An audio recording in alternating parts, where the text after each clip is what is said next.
I've been through every panic buying incident in the firearm industry since 1990, basically.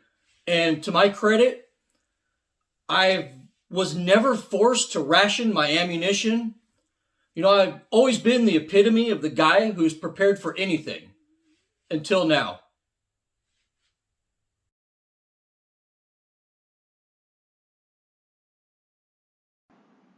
In the 1980s, US and Canadian lawmakers went on a witch hunt for Saturday night specials after Reagan was shot, and handguns and handgun ammo flew off the shelves. Then in the mid-90s, I clearly remember all the panic buying during Clinton's assault weapons ban. Then the war on terror started, and Americans flocked to the gun stores out of fear that Muslim extremists were going to attack the suburbs. You couldn't find any guns or ammunition for about 6 months. Then Obama was elected, and everyone feared that Obama was going to go door to door with his brown shirts and confiscate everybody's guns. But when the gun confiscation never happened, everything went back to normal.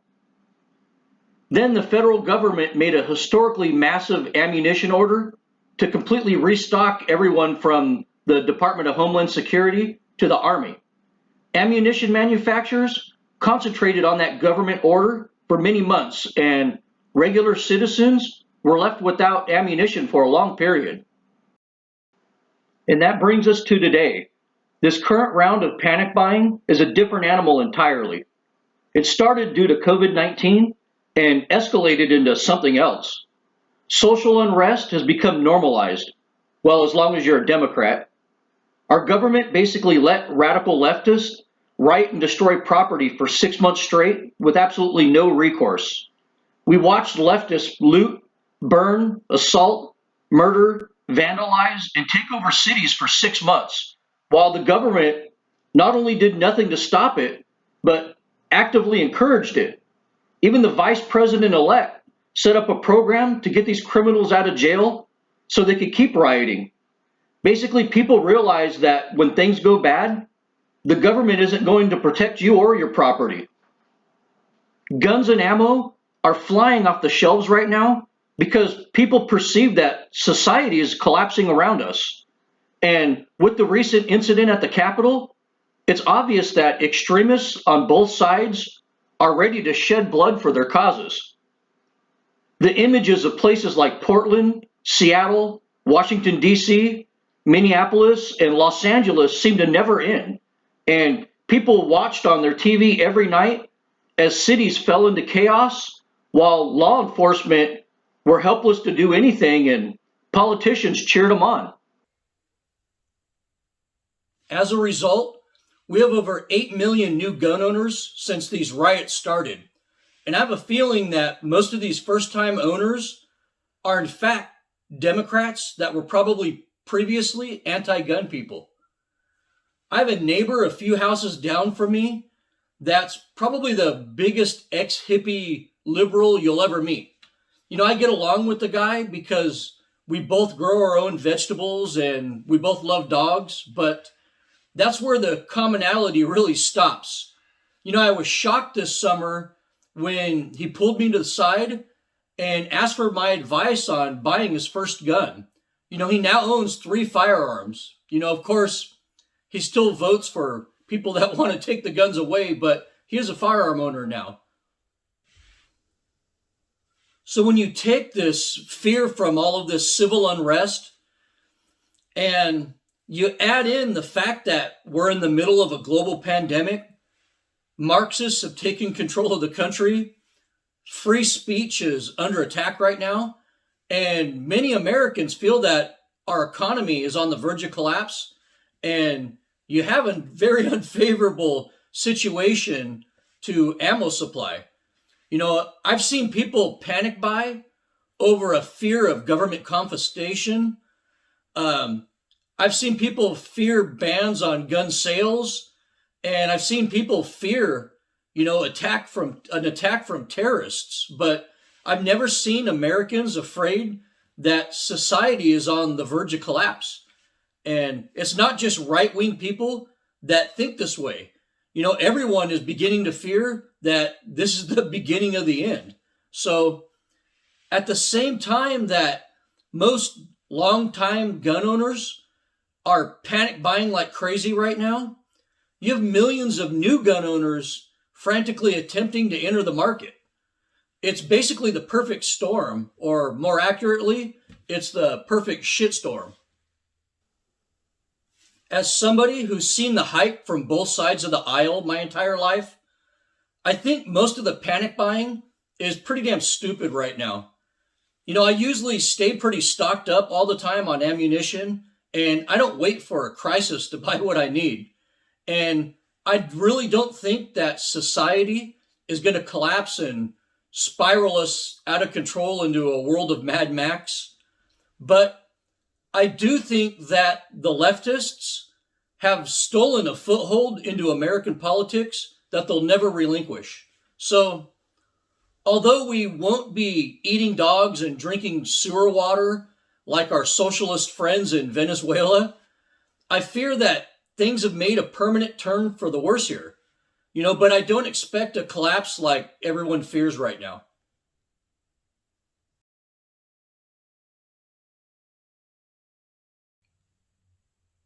I know lots of people that are inside the ammunition industry, and trust me, they're not stockpiling inventory or giving it to our government. Our ammunition factories are working around the clock at 100% capacity to meet our demand right now. So there's no ammunition conspiracy going on. The American public is just buying ammunition at a rate that's never been seen before in our history.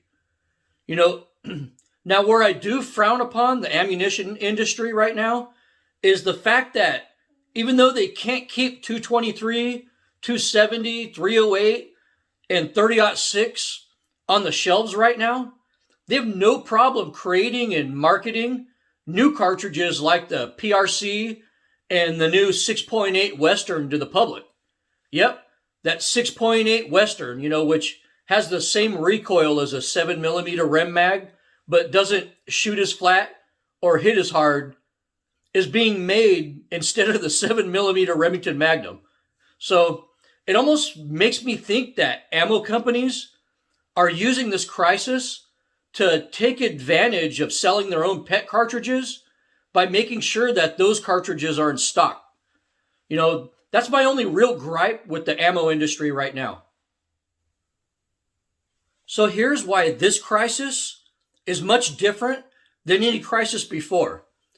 During other ammo shortages, I was always able to get reloading supplies, primers, powder, and bullets. They might have periods of short supply, but it never lasted very long. We're now in the 9th month of having no reloading supplies, and this has never happened before. For the first time in my life, I'm forced to ration my reloading supplies. I've had primers and bullets on back order now for 5 months, and I'm starting to get low on a few powders as well. I'm completely out of small primers right now. I have about 600 Magnum primers left, and I'm down to about 1,300 large rifle primers.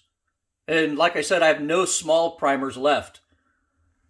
On top of that, my 1350 powder supply is getting pretty slim, and I'm completely out of Varget right now. I maybe have enough to reload maybe 20, 30 rounds with Varget right now. So it's getting pretty spare right now. I've already decided this last summer that I wasn't going to shoot any competitions in order to preserve my supply until the shortage was over, but it never ended. And what's really bad right now is that I'm pretty much all out of federal primers, especially the federal match primers.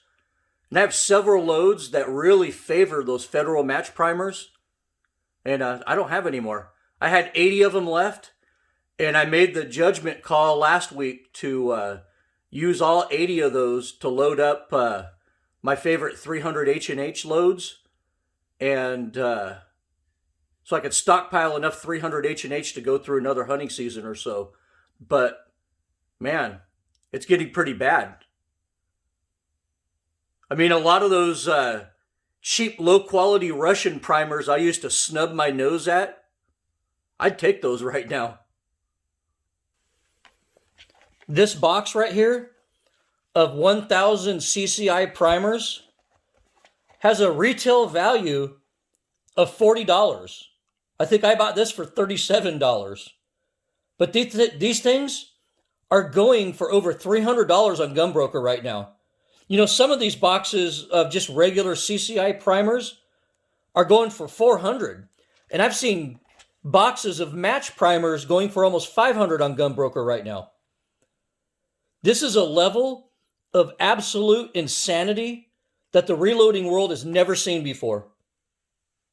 You know, I'm now to the point where I'm not even going to do load development until this crisis is over. You know, because I want to be sure I have a good supply of hunting ammunition well into the future. You know, assuming I can't get any more for a while. Even some of my bullet inventory is getting a little bit low right now.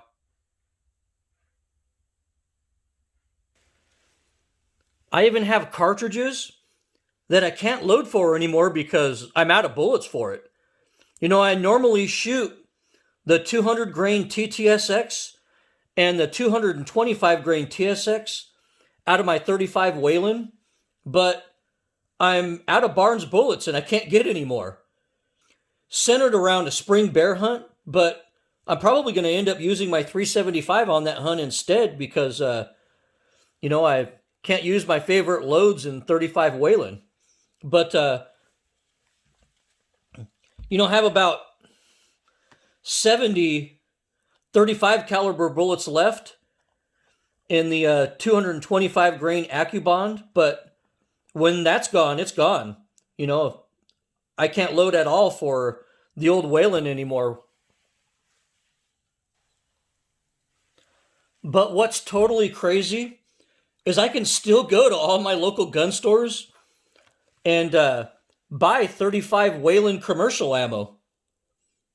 It's obvious that the ammo industry is completely abandoning reloaders in favor of directing all the profits into loaded ammunition. So, reloaders are the real victims of this crisis. Also, expect ammo prices to jump through the roof. As many of you know, I'm in the metal trading industry by trade, and copper just shot up 25% in value. Lead's gone up 15 cents a pound this winter. You know, and steel prices have gone through the roof in the last month. You know, ammo prices are going to go way up, and there's just no way around it just because raw material prices have increased so drastically lately.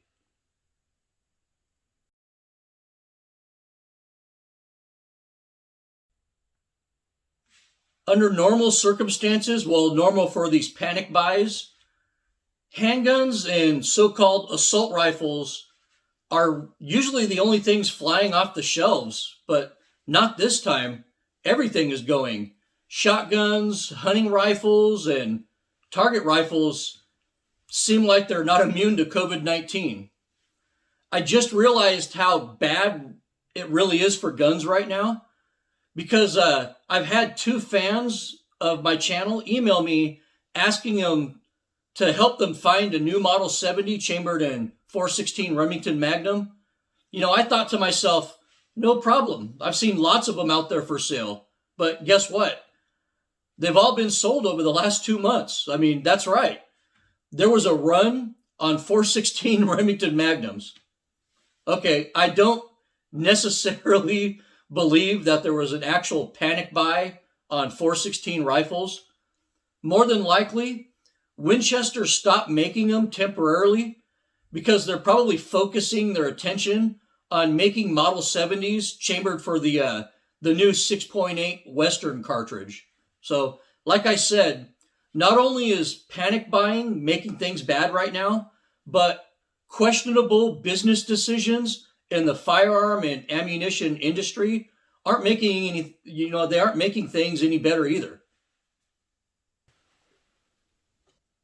What's really crazy right now is that I'm seeing people buy guns that they really don't want or need because they feel like they won't be able to buy any more guns in the future at all.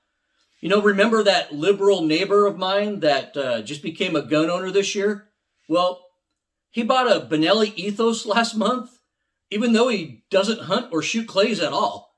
He bought it because he wanted to make sure that he had a 12 gauge before they're all gone. That's literally what he told me and what he believes. And, just like with ammo, remember that gun prices are also going to go sky high due to the huge surge in the metals markets this winter. Steel prices have gone way up, so expect higher prices on guns as well. And lastly, I don't think there'll be some kind of Australian-style gun confiscation here. But I do think that some forms of anti-gun legislation are bound to be signed into law over the next 2 years. Even the ATF has been chomping at the bit for Trump to leave office so they can go back to trampling all over our constitutional rights. So the uncertainty with coming firearm regulations is a valid concern. It just sucks that hunting rifles have to fall victim to this panic too.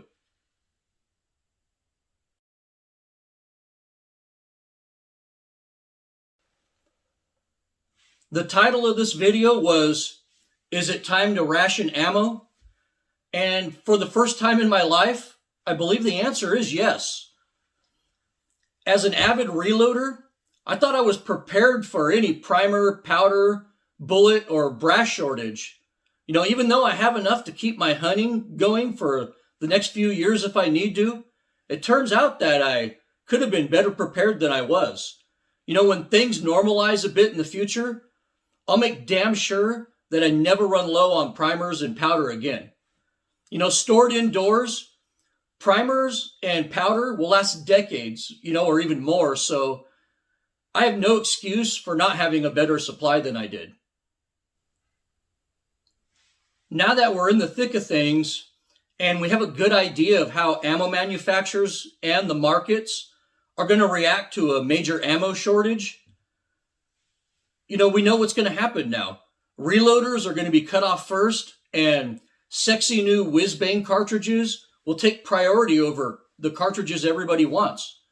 And a crazed, panicked public will absolutely clear the shelves of anything they can get their hands on. So be prepared for this because it's probably going to end up happening again in the future. Don't squander the ammo supply that you currently have. Stop doing mag dumps on your AR-15, limit your target practice, put off load development that isn't absolutely necessary. Basically treat every bullet as if it were special right now. Make every round matter. If you're smart, you're in ration mode right now. I get emails from fans and phone calls from friends constantly right now. And everyone is looking for guns, ammo, and reloading supplies. Unfortunately, I can't help anyone. I'm in the same boat as you, but I'm probably better prepared than most. This crisis will eventually pass, and when it does, remember this video and get prepared for the next crisis that's sure to come after this one.